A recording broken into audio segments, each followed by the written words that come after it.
Sleep easy trade here coming at you this Tuesday morning. Just getting out of my SPCE trade. Here I got the daily candlestick of space, and you can see my entry was pretty much yesterday's close. And to give you a better view of my exit, I'll put up the 5-minute. So here my entry was at yesterday's close, and I got out pretty much around 750 here, covered at 20.79. I always get out in the pre-market. I try not to hold near or at the open, playing that volatility. If you got profit, you got to just take it. So now going back to the daily, why I made this trade. So first let me get rid of these drawings. But what I like to do is look for a strong pattern. And here you could see that SPC, the last couple days, at least the last 3 out of the 4 days, you could see that it would gap off of a green day, and it has a pretty good pattern. Last green day we had a return of around almost 4%, so I assumed we were going to have a pretty good return on this, which we did. Not as high, I got about 1.5% or so out on that return.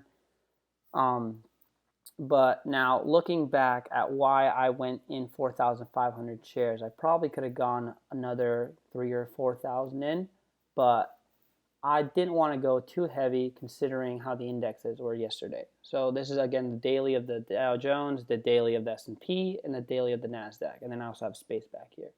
And you can see that all three were closing lower than where they opened.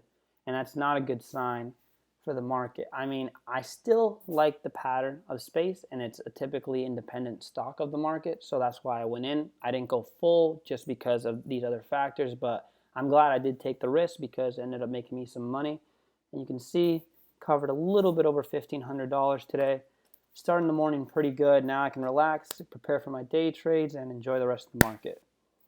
I just want to show you guys my swing trading watch list. So you can see, again, I don't really trade at risky stocks. It's mostly high market cap stocks, the blue chips that most people like to invest in.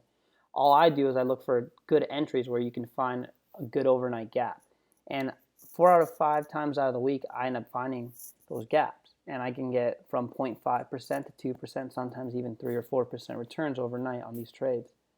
And a lot of you guys can do this too. All you got to do is just click that subscribe button, and I'll keep showing you how to find these good trades.